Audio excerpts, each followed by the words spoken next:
Cape Joel, and this is Comic Smack, your weekly, daily, all the time, anytime comic show where I give you your fix of everything you need to know from the world of comic books and superheroes. And on today's show, we are taking a closer look at Nightwing issue number 30. When Raptor, one of Dick Grayson's newest and most deadliest foes, comes to Blüdhaven to seek revenge, who will be caught in the crossfire? Well, let's hop on in together and find out. Alrighty then, so as the comic opens up, we get to swing through the streets of Blüdhaven right alongside Nightwing. He talks about how much he's truly come to love this city and really come to accept it as a second home.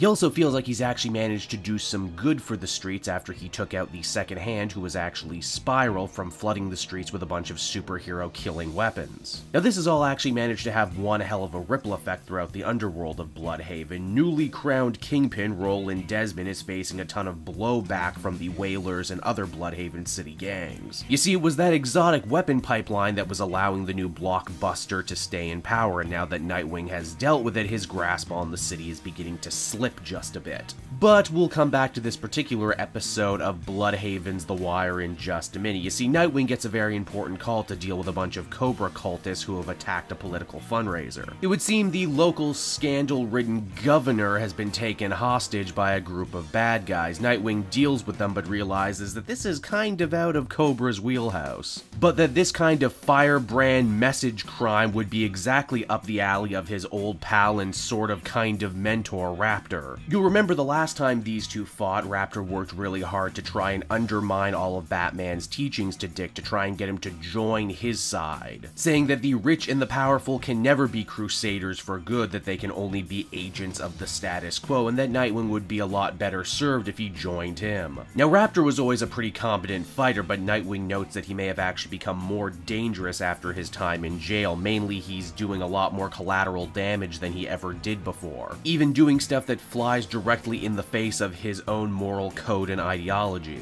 Raptor ends up escaping, but Nightwing won't sleep until this guy is brought to justice. As such, he decides to check out his network of informants. First, the cops, Officer Savoba, who unfortunately can't help him right now because she's dealing with her own internal affairs issue following Nightwing's takedown of Tiger Shark. She hilariously also seems to be developing a bit of a crush on Nightwing because, hey, every woman in Dick's life ends up falling for him at one point or another, am I right? Nightwing then tries to get some help from the supervillain support group run by his ex-girlfriend Sean, but that's a no-go. Most of them are still mad at him over the death of Giz, and now further mad at him for dumping Sean. Nightwing is quickly approaching the end of his rope, and if no friends are willing to help him find Raptor, then the only place he can go for assistance is, well, an enemy. He vows that if Roland Desmond helps him stop Raptor, that Nightwing will leave Blüdhaven once and for all and never return. So that was Nightwing 30, everybody, and overall it was a pretty decent setup to this new storyline, one that I will actually prove to be pretty important as Tim Seeley is winding down his own time on the series. There is definitely a strong sense of everything Nightwing has done in Blüdhaven so far coming full circle to him right now, and there's a nice juxtaposition of him talking about how much he loves the city in the beginning of the comic, only to see the city let him down in huge ways right at the end.